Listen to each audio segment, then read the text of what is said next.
Paul Torsolini. I'm with the National Renewable Energy Lab.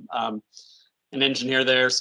Have spent many years talking about zero energy buildings, zero carbon buildings, how to get there from a very practical point of view, and what is needed to get there.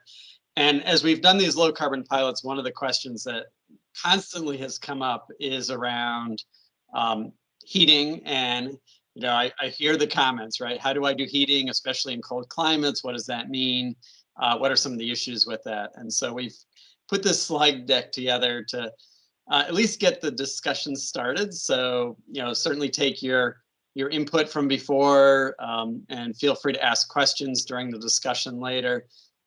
It is definitely a new-ish field, although heat pumps have been around for a very long time.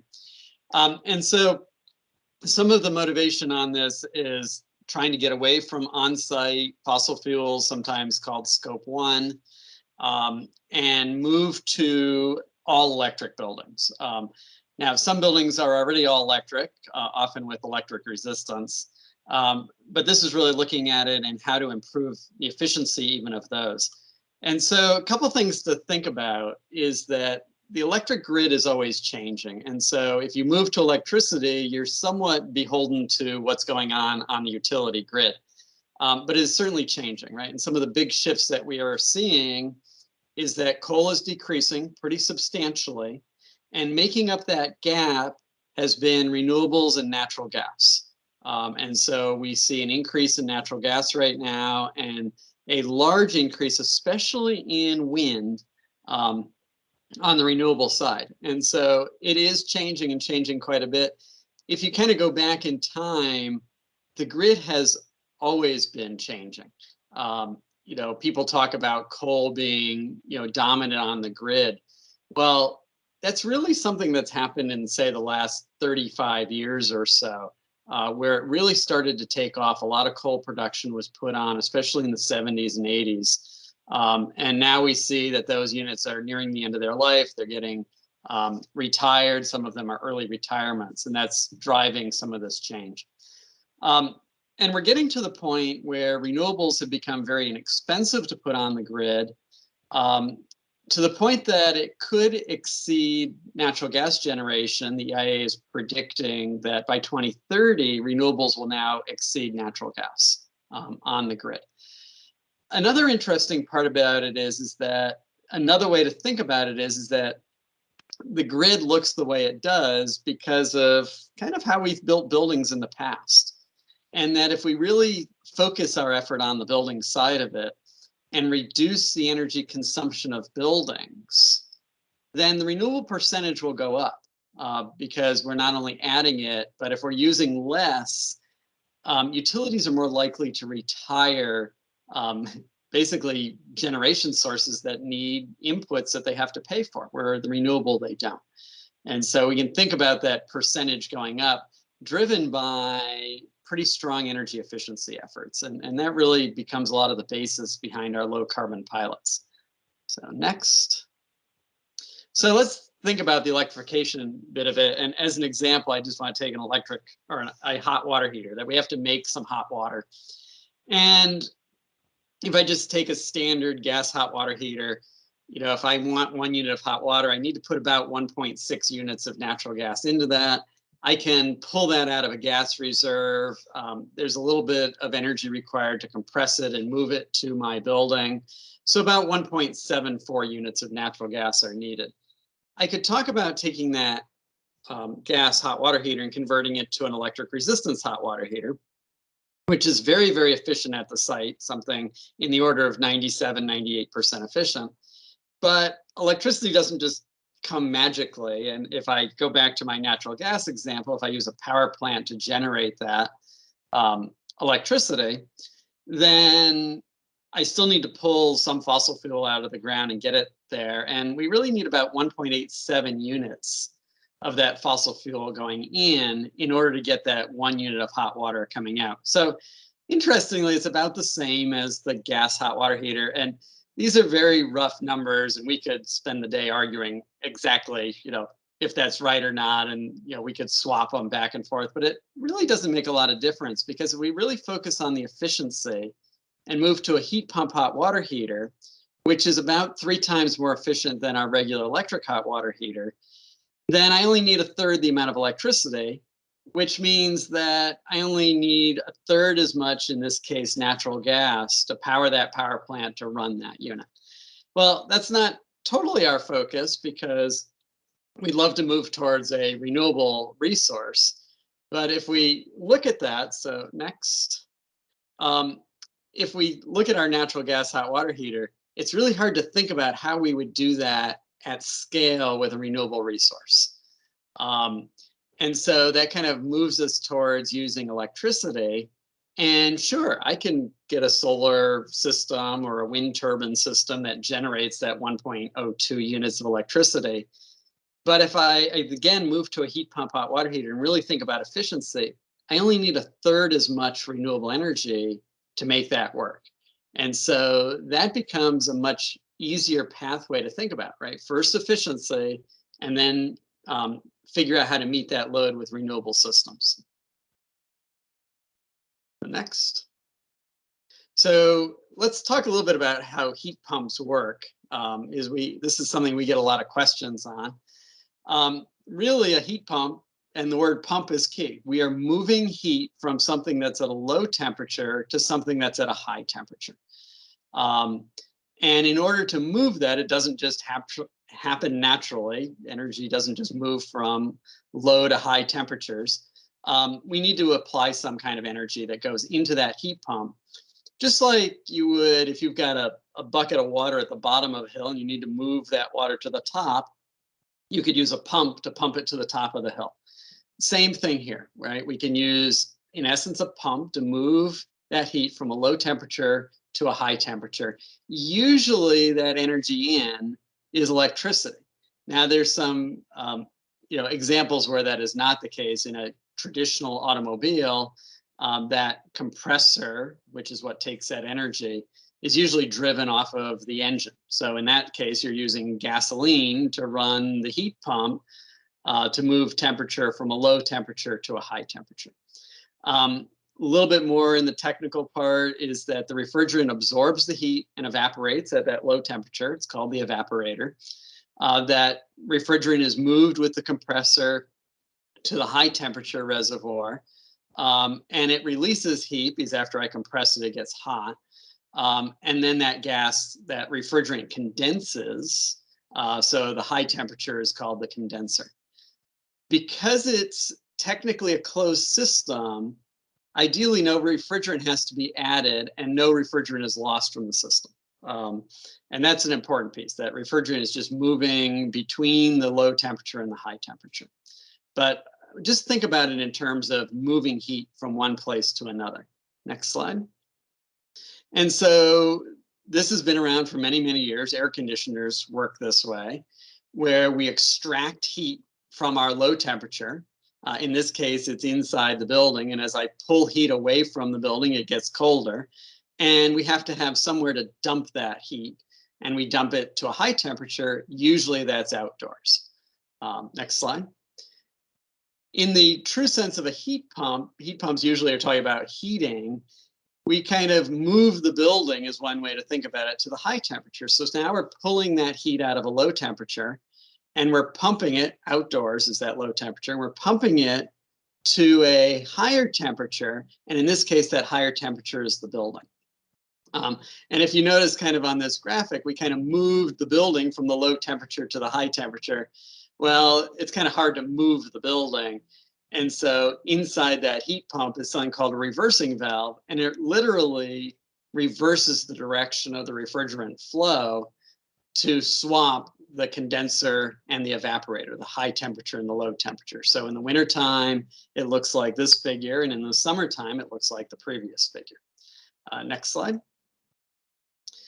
So a little bit on how hard it is to do this, and going back to kind of pumping water up a hill, the taller the hill, the more elevation I have to, take that water, the harder it is to do that, right? So if you want some exercise, take a 5-gallon bucket of water and take it up to the top of a small hill. And if that's not enough work, take it to the top of a big hill and say which one takes more. it's the same thing here. The more temperature difference I have to move that heat, the harder it is to do that. And either it results in more energy going in, or it creates a less efficient system, or a little of the two of those. So when it's cold outside, and several of the questions that came up earlier were like, how do I deal with cold temperatures? Well, the reason is because it is harder to pull that heat from low temperatures and dump it to, a high temperature, in this case, the building. And so if it's cold outside, the heating mode, it has to work harder. But there are many heat pumps that will still work even at low temperatures, and we'll talk about that in a minute. Now, this notion of a ground source heat pump, so in that case, let me back up one step, where I'm going from outside air to inside air, those are called air-to-air heat pumps. But what happens in the ground? Why is something like a ground source heat pump attractive? Well, typically the ground is a much more stable temperature. And so if I extract the heat from the ground, that's less of a temperature difference between the ground and the high temperature that I'm trying to achieve in my building. And it's also much more stable. So it kind of minimizes the effort that I need to pump that heat. Now, typically, why would I even think about this? Typically, it's 2 to 5 times more efficient to move heat than it is to generate it. So back to the slide with my little example heat pump, or my little example hot water heaters, the electric resistance hot water heater is near 100% efficient, but the heat pump can be 200 to 500 times more efficient, or 2 to 5 times. So, 200% to 500% at the end of the day. And so even though electric resistance heaters come across as being 100% efficient, we can do 2 to 5 times better with heat pump technology. Next slide. And so, again, kind of in heating mode, we're pulling heat from outside and putting it into the building. Heat pumps, and this is something to think about, most heat pumps are rated to about 17 degrees Fahrenheit. There's actually a standard that rates them and gives you an efficiency at that. Typically, it's called the coefficient of performance, COP. And you can think of that kind of related to the efficiency. So if you have a COP of 3, it's 3 times more efficient than, say, the electric resistance. But they only rate them down to 17 degrees Fahrenheit. Now, that doesn't mean that they won't operate cooler than that. But you do have to kind of think about how cold will they operate. And sometimes you have to really work with the manufacturers to say, how cold will it actually work? There is a classification of these called cold climate heat pumps that work to minus 20 degrees Fahrenheit in many cases. And for most of the United States, minus 20 degrees is sufficient. Somebody out there is probably going to say something about being in Minnesota or something, and that's a whole different set of challenges, in terms of what cold really is. The other part of it to kind of think about is when I'm putting that heat into that high temperature, I'm also removing heat and making that low temperature colder. So if you don't have a good supply of outside air, it's possible to make that low temperature too cold. And we can talk about that a little bit with how this is set up. So there are different types of these systems, especially on the air source side. So you can have a ducted system, or quite often we see what's called mini split. Those are often called ductless or multi-head systems. Most of these systems are fairly small, up to about a total capacity of 5 tons or so. Next slide. So, and then when we're looking at ground source, again, we're pulling it from the ground. That ground tends to maintain a very constant temperature. And note this is very different than what might be called geothermal, where you might naturally have warmth in the ground. So think of kind of geysers and Old Faithful at Yellowstone, where there is steam and hot water naturally in the ground, that in some places in the country you can just extract and use that. And the big difference here is that you still actively have to put energy in order to move the heat. And so that's a different concept. And sometimes they get mixed and matched, all lumped into geothermal, but they're actually different concepts. Next slide. And the ground source can take many forms. Quite often, it can be a well-based system that you drill wells and pull water out of those wells. Sometimes they're closed, sometimes they're open. There's also different kind of ground loops where you put like a slinky of tubing in a trench and then bury it so that it's exposed to the ground. And again, you're extracting that heat from that ground. Sometimes you have the advantage that you could use a pond or some other water source that you could extract the heat from. Now, one of the challenges with any of these is it's highly dependent on the ground connectivity and how much heat you can actually move into the pipes. And so often you need ground testing, and it varies a lot from location to location. So it does take a little bit more engineering and thought to make these work. So next. So, one of the things that we like to encourage is at least planning for heat pumps, right? And so, maybe you go out and you take an inventory of all of your electric resistance items, all of your gas boilers or oil boilers, depending on your location, and then say, how many of these can I readily replace, and what would it take to replace these? Some of the easier ones to think about are rooftop units. And those rooftop units, which may be a conventional rooftop with either electric resistance or a gas heating element, you might be able to swap those out directly with a heat pump rooftop unit. There's also a classification of these called dual fuel heat pumps, and I italicized that because if you go on a Google search for that, you'll find all kinds of information about them. Where the heat pump will run down to a certain temperature as a heat pump, and then for the very coldest days, you still use a little bit of natural gas. And some of this is that you can get a 80 to 90% reduction on your natural gas and switch to electricity without having to rely on that heat pump doing the very coldest of days. Hot water boilers for space heating, really want to think about looking at heat pump chillers, which are becoming the availability is getting better for those. In this case, heating is the primary function, and you also get some chilled water. So these work really well, especially if you have a need for both heating and chilled water at the same time. Domestic hot water is a big opportunity, and again, moving directly to heat pump hot water heaters.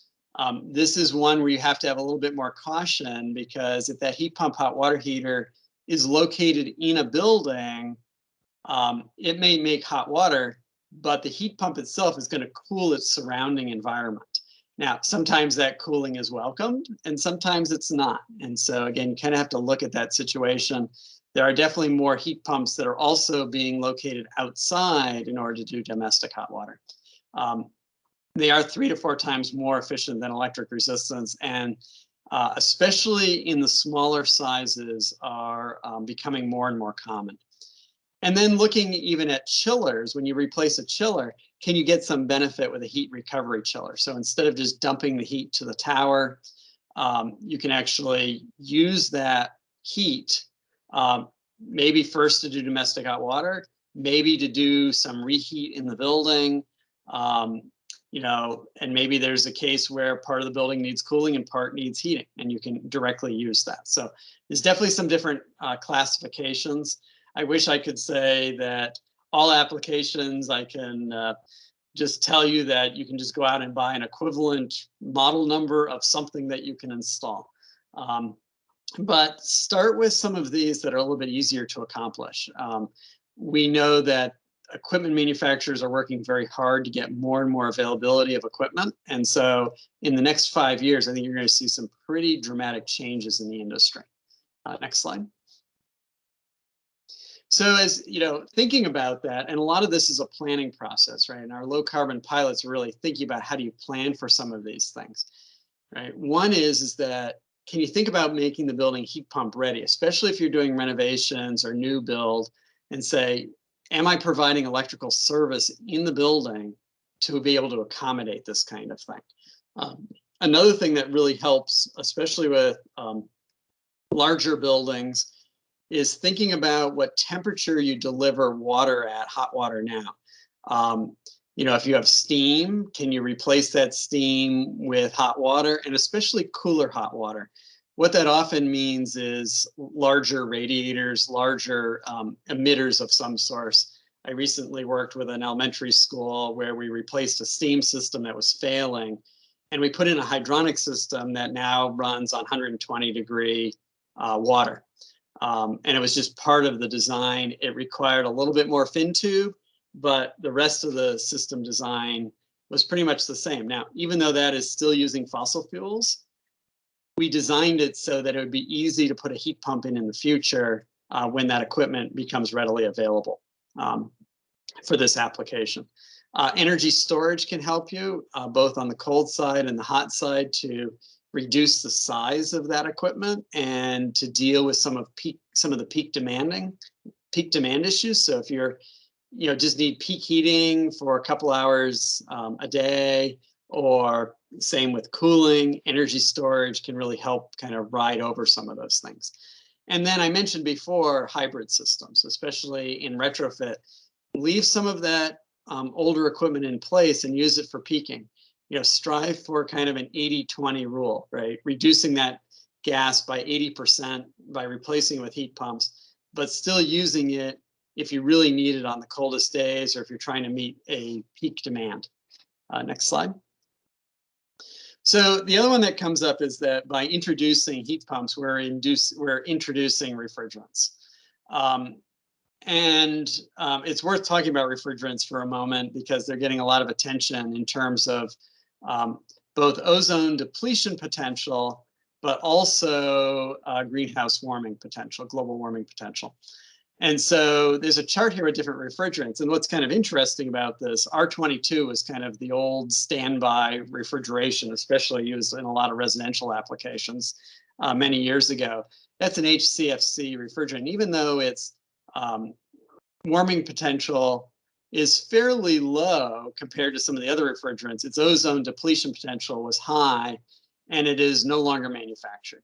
And so it looks pretty good on this. It was replaced in large part by 410A, which has a slightly larger global warming potential, but much less ozone depletion potential.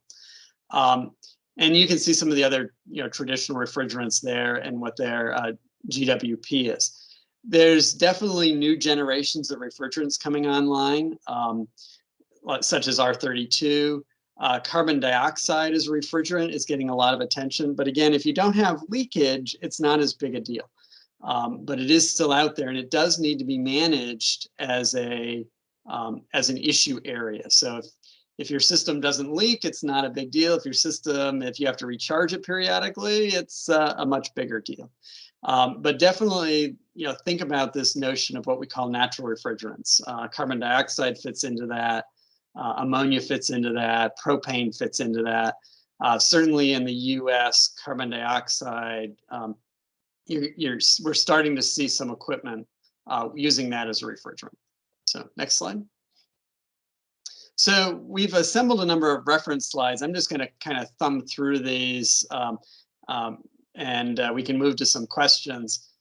They really talk about some of the different kinds of HVAC systems and just a summary of what's available today, what we see available today. We'll provide the slide deck, and you kind of look at these slides, as you're at your leisure. Feel free to ask questions on them or ping us with some other pieces of it. So let's keep going. We also have provided some resources here that you can use to look at this. A lot of this content is on the Building Science Education YouTube channel, and specifically something on heat pumps. And so if you want kind of to go back and review it or look at that, this recording will also be available.